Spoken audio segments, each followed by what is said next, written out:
for my phone, but not a clicker for my iPad. So hello, thank you for coming. I'm Rachel, so I know all of you, most of you. So thanks for attending another event and being here tonight.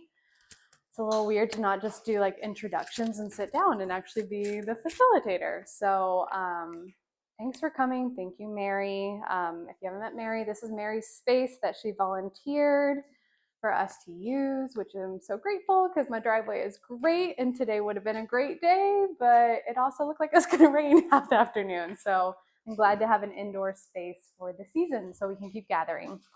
Tonight is learning how to pitch yourself. As we go along, I like interactive, so that's why there's a paper. I'm going to do kind of a quick reason why I think this is important, where this comes from for me, and how to craft it. And then we're going to craft it. And then y'all might hate me a little bit later. We're all going to go around and do our elevator pitch and practice it with one another because I think that's really important to just get it out there, have people respond well, get feedback, and not be so scared of pitching yourself well. There's a bathroom out here. If at any point in time you want to stand, you don't have to sit the whole time. I'm not going to talk that long, so you won't be sitting that long unless you want to. And yeah, if you have questions, I prefer people to interact. I'll get going. Just raise your hand or yell Rachel, and I will stop and interact with you. And I'm going to keep going back and forth because I can't figure out how to get this to stay on.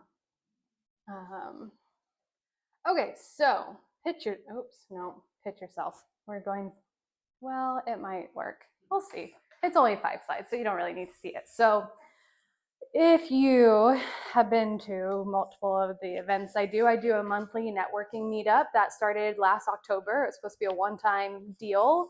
And then everyone was like, so when's the next one? And so I said, oh, I guess this is what I'm doing now. And we've been doing it for a year and it's super fun. But if I'm being honest, I get really aggravated when people are sharing who they are and what they do because they either don't take enough time, they take 10 seconds and say like, this is who I am and I'm a therapist and I'm glad to be here, which is still great. Like I love that they're here. Or the other end, people spend 5 to 10 minutes pitching themselves and who they are and what they do. And it takes away from the community gathering and pitching themselves and just getting like a quick, like, who are you? So I can learn more about you. And it takes away from the time to then kind of gather and support. So I wanted to do this because I just have observed it myself. And I remember being new to the field and being like, oh, I don't know how to answer that question. I'm a therapist and I do this and I'm trained in this. And people going, what does that mean? And okay, cool, you're a therapist, like a physical, and just learning like I have to be clear and concise. So I wanted to just do like a little teaching on this and why it's important. I took notes because I'm going to forget why I start storytelling. Okay, so pitch yourself. I think this is more fun than saying elevator pitch, but it is an elevator pitch. It is meant to be 60 seconds or less. 30, 45 seconds, 60 seconds at its finest. The idea, if you're going up a few floors on the elevator, you can tell someone what you do, and when they get off, they're like, oh yeah, Rachel, couples therapist. It'll link in their brain. It is not your resume. It is not all the clinical jargon that we speak to one another. It's more everyday language of helping people know who you are, what you love doing, how you help them transform, and how they can connect with you. So I'm going to walk you through the core parts and what it looks like, and then some of the common mistakes people make, and then we'll do it for ourselves and help each other cultivate our pitches. Now I'm going to go back over here. All right. And I might give up on this. Mary helped me get it all set up, but we'll see how it goes. All right, so, oh, you can't see it yet. Oh, it was? Okay. All right, so key components. Let me see where I'm at. All right, so I like this because it breaks it down into 5 pieces. So the first part, who you are, right? Your name. In the therapist community, we might be saying, I'm a licensed marriage and family therapist. I'm a licensed mental health counselor or associate or intern, right? That piece is important in our world. But who you are for people not in the therapy world or the medical world it may not be that important to share your credentials. You might say, I'm a therapist who works with mental and emotional health, but you may not have to share all your credentials. So keep that in mind of what's the pitch for one another, what's the pitch for maybe that person you, I don't ride the bus, but you sit with on the bus every day and sit by, or that you cross paths with at the coffee shop. How would you describe who you are and what you do? The other piece is who you help. So this is your target clients or your population. And this is going to look different for us. So I know how to best pitch myself. So you're going to get all the examples of me. So when I first started, I would say I'm a couples therapist. That is true. It's accurate, but it doesn't really get clear on what kind of couples I work with or who I love working with. So a lot of my pieces, I'm Rachel, I'm a licensed mental health counselor. I'd like to highlight that because people assume because I work with couples, I'm an MFT. I'm not. I did the wrong path and still got here. And I love working with couples who want to rewire their attachment together so that they can feel safe and seen. So I'm taking it a little bit deeper. If you're an individual therapist, what kinds of individuals do you work with? Or the population, the age range, the demographics that can help narrow down of you're not just an individual therapist, but who are you and who do you help specifically in your line of work? This is going to be fun. Do you need the slides? Do you not? Okay, if you want them, I'll send them to you later, but I'm going to get lost with it. The third piece is how you help. So this is where we're getting more into the depth of what we do. So these can be our modalities, our specialties, our approach, but we want to say it in relatable terms. So I used to go and network one-on-one or even or big networking meetups and be like, I'm Rachel and I'm a Gottman method therapist. Most of you know who the Gottmans are. When I would talk on consultation calls or just in community events, and I go with my husband, they're like, oh, what do you do for work? I'm like, oh, I'm a couples therapist. I do Gottman therapy. I thought everyone in the world knew who the Gottmans were. They don't, even though we live in Washington and that's where they live. They did their research. People don't know that. And this is dramatic, nor do they really care. It doesn't mean anything to them. So when you're thinking about your modality, you're thinking more about like, what does it look like to work with you? So we can say Gottman to one another. We can say EMDR. We can say ACT, CBT. We get that, but most of the world doesn't get it. So on our websites, which is a way we can use our pitches on our home pages, you don't want to go and say, I'm a couples therapist who does the Gottman method. It's helpful to an extent, but it's not going to pull someone in. It's not going to make them lean in and be like, tell me more. I mean, they might because of like, I don't know what that is. What is that? But you want them to be curious about you because something you're saying is saying like, oh, I know someone, or I've heard of that and I want to learn more about that. So thinking more about like, what is your specialty? How do you work? And I think about it in like 6th to 8th grade language. How would you say Gottman method therapy to a 6th grader or to an 8th grader? Some simplistic, relatable terminology versus our therapy world. So for me, I'm a couples therapist and I help couples rewire their attachment to make them feel safe and seen, right? Even attachment is a little bit vague, not detailed enough, but adding that piece of helping a couple feel safe and seen so that they can have a long-lasting relationship that sticks out amongst the crowd, right? So I'm saying enough that kind of makes someone say, well, tell me more about that. How does that work? What does it look like? So when you're talking about how you help, making it simplified and approachable for anybody and everybody, okay? The fourth piece is why it matters. So this is the transformation or outcome for your clients. So for me, that's that part of so that they feel safe and seen and they can have a long lasting relationship. Sometimes I'll say a little bit more. I want to change the divorce statistic in the world. I want it to go down instead of climbing up. And it might be a lofty goal, but I have a passion for that. Right? So you're adding in why this matters to you, not why you think it should matter to them, but why it matters to you. You're going to convince them why it matters to them, or why in our field, like why I should refer to Rachel, or why I should refer to Judith. Like, what is it about how they work that when I'm sitting with someone or connecting with someone, I'm like, oh, I know exactly who you need to work with. I know who you need to meet with. I know who you need to get on a consultation call with. So why it matters. This is kind of your beliefs, your values that you bring to the work. And then the last piece is a call to action.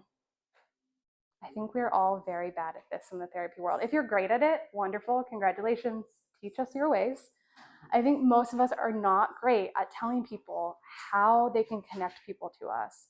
So whether that's, I offer everyone a free 20-minute consultation. So if you know of someone, even if they don't want to work with me, I hop on a call and I can help them get connected to a therapist that might be a good fit. Or have them go to my website. That's the best way to learn about me, get in contact with me, send an email, call me. Some people don't want to answer the phone anymore. I don't answer the phone very often because I don't know who it is. So don't call me. It's better to email me. I will respond so much quicker than a phone call. Tell people how to reach you as you are pitching yourself. So those are the 5 components that we're going to cultivate tonight. But I'm going to talk about some of the common mistakes. I've touched on a little bit of them as I get talking. But the first one is using clinical jargon. This space is fine, right? But even sometimes I meet with a therapist and I'm like, I have no idea what they're talking about.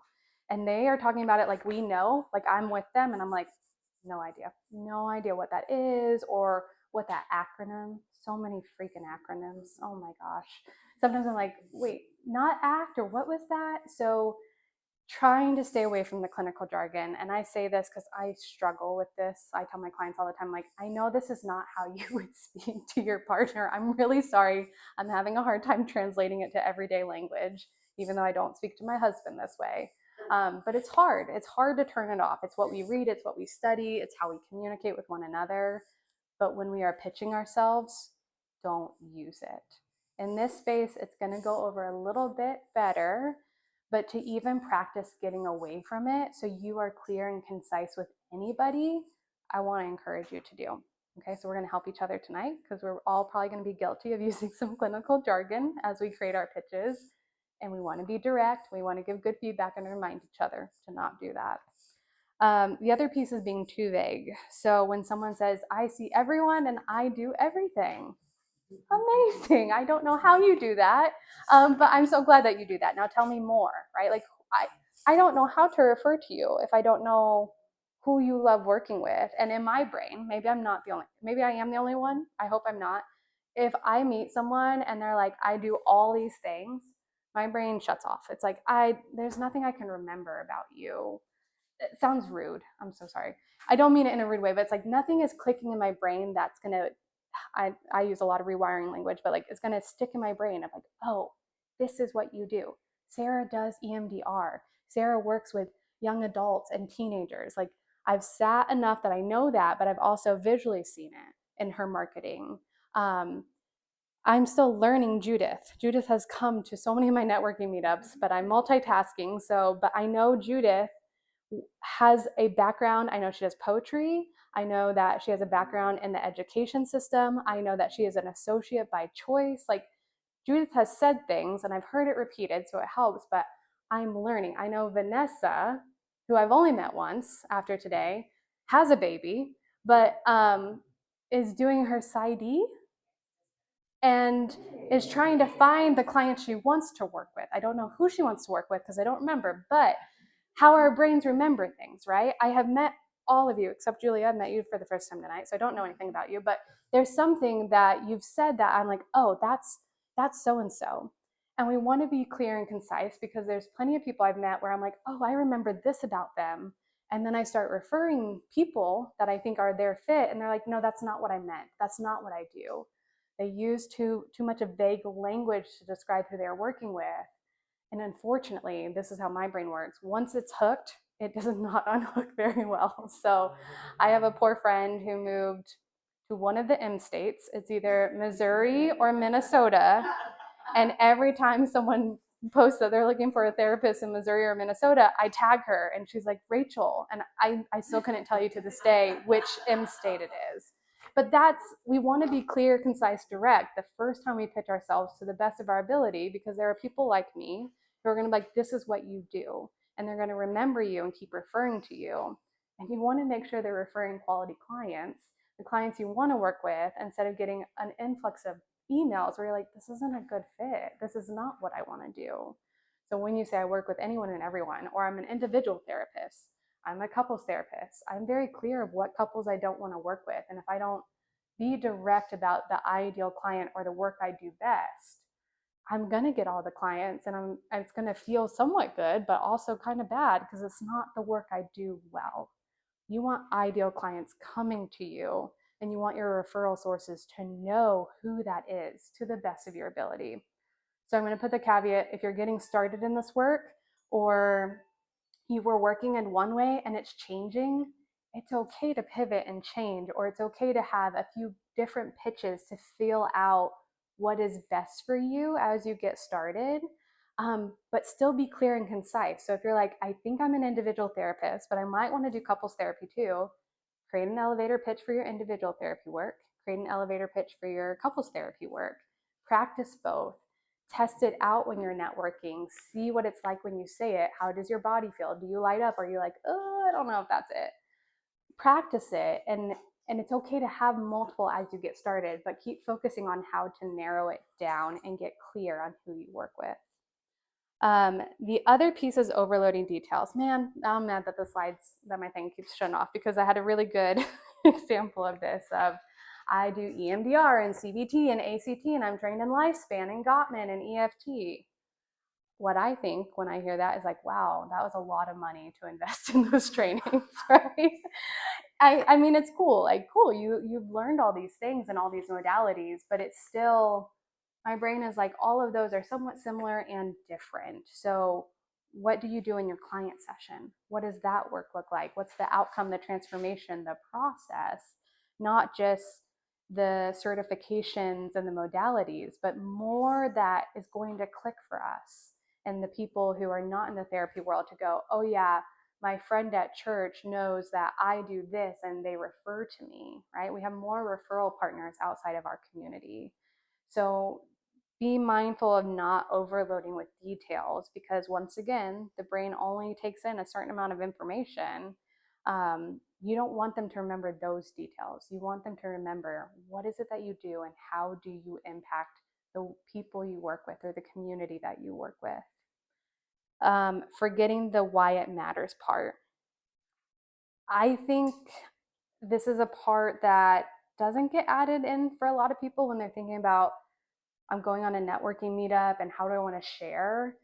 The why it matters is what I think makes you unique and stand out in the work.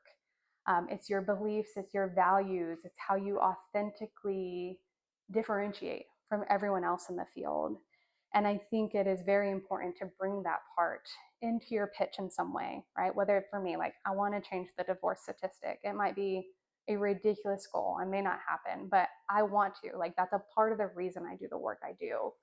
What are your beliefs for why you are working with the clients you're working with? Or what are the values you're bringing into that work and you're wanting to instill in how you show up? And so this differentiates you, right? If someone else was standing up here, and does anyone else do couples therapy in the room? Melanie and Vanessa and Mary. Okay, see? All of us have a differentiation, right? We might all be on board of saying like, yeah, I want to change the divorce statistic. But bringing our belief of why I do what I do, right? Lots of people with couples therapy, but also I think for all of us, we're like, how do you do this every day? Like, you sit with people and you hear their problems and they just vent to you. That's where we get to bring in like, here's what I believe and here's why I do what I do. And it, like, we light up and we encourage them of like, oh, that's a quality person right there. That's a quality referral that I want to send to. So thinking about your belief and your why behind what you're doing and bringing that into how you're pitching yourself. And then I think the last one, which we're going to practice tonight so that you don't make this mistake, is not practicing the delivery. This is where I have a lot of compassion for the people who come to the networking group that we do once a month, and they spend minutes. They just showed up and they're doing their best and they're here. Their intention is not to fill the space. Like, I know that. I know their intention is not to talk for 5 to 10 minutes and take over. It's coming from a lack of confidence, conviction in what they do, or just a lack of practicing the delivery of, this is who I am, this is who I help, this is how I stick out from everyone else in this room, and here's how to get in contact with me. So we need to practice it, whether it's with one another, practicing with social media, it's visibility. People are really awkward about it, but the more that you do it and you put it out there and then people say good things back, it helps. And just practicing in the mirror or even while you're driving. I practice a lot anytime I'm like crafting something like this. Oh my, I'm not even standing in front of the camera. I didn't practice this part. But I practice while I'm driving of just like, what do I want to say and what feels natural without me looking at something or reading the screen. Practicing really helps. And it feels silly to say it to ourselves, but if we can't say it to ourselves, we are definitely not going to feel confident saying it to anybody else. So we also need to practice.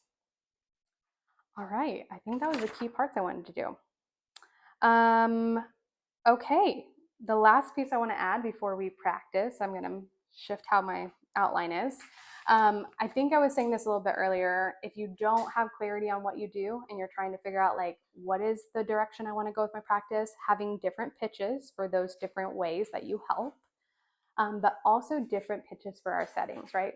We've got our therapy, our community setting of how we might pitch ourselves. Then we want the pitch for just sounds wrong, but everyday people not in this work. I don't know the community. I don't know the right words, but pitches for them, that's going to make sense to them. Pitches for doctors, other healthcare professionals, and different networking events. There's a West Seattle Women's Entrepreneurship group that meets, and it has grown a ton. It's a wonderful group for women. But there gets to be like 20 to 30 people. And the first hour is kind of teaching like this, and then it's networking. You got to be ready to be like light and relatable and quick in that room. And that space is another space I've been in where people take lots of time pitching themselves and saying what they do. But I think you're more memorable where you can be quick.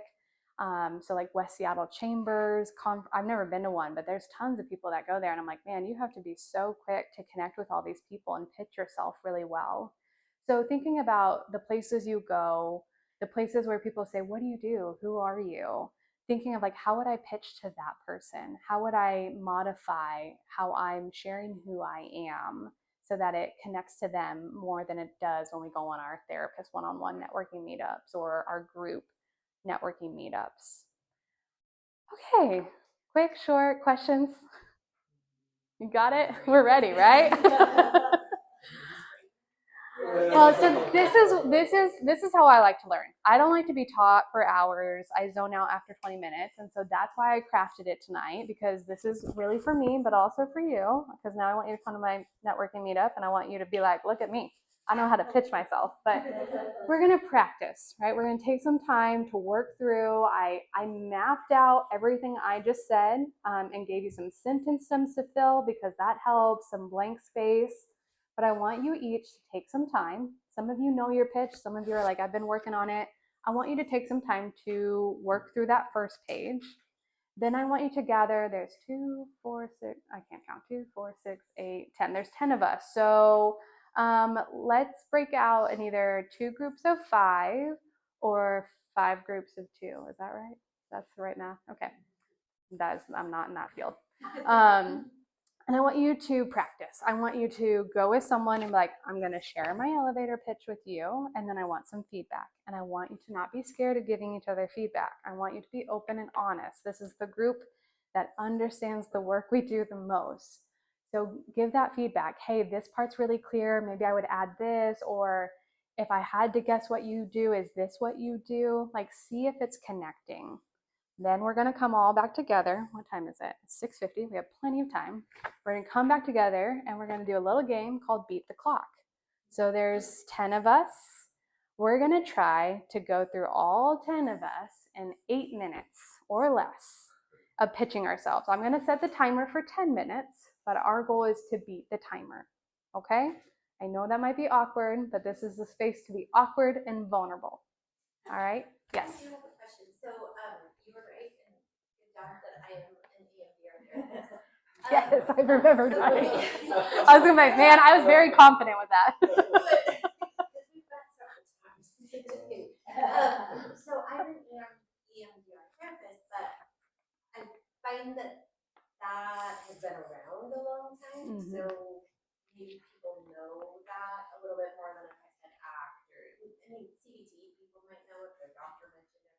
but Mm. what do you recommend for something like that where, Yeah. because I do get that response a lot. It's also something Yeah. So I will say this for like being in the field and knowing what EMDR is, I still don't really know what it is. I'm getting to learn about it as I help a supervisee who's trained in it. I'm like, well, I don't really know. I know it's like good for trauma, but I had no idea you could do EMDR for things that weren't trauma, right? And so this is where I think, yes, it's been around. Yes, people generally know what it is, but whether they know it in an accurate way, I think is important as well. So while you might say, I do EMDR therapy, you might add a little caveat for people who are dealing with car accidents or for people who are struggling with seasonal depression. Like, I don't even know if you can do that for EMDR. I'm sure you can. But how do you, like, who do you want to work with, right? You can work with anyone and everyone with EMDR, but you don't want to, I think. Okay, I'm going to hope so. So be really clear, like, who are the people? Like, who are you wanting to bring in and do that work with? So it might not be like a specific area, but maybe it's like, I do EMDR for young adults. I do EMDR for women in career transitions, right? Like, get even more specific. And even if it's 2 or 3 things, I don't like more than 3. That's my number. 3 or less is the thing to do. Don't go like, here's my list of 10, but like, here's 2 or 3 of who I do EMDR best with. But know like the everyday world. I need a better phrase of what is not our community. Know that they probably have heard of it, but don't actually know what it is. And you don't want to do like a psychoeducation unless they ask, but like break it down. Like, what is EMDR? Like, how do I make that everyday 6th to 8th grade level language? Okay. Yeah. Any other questions? Okay. Do you want to do groups of 5 or groups of 2? 2. Okay. Judith, I saw her number. Oh yeah, I didn't think that through. I'm sorry. I brought Sharpies. That was it. Okay, I'm gonna stop this. Even though I wasn't there the whole time.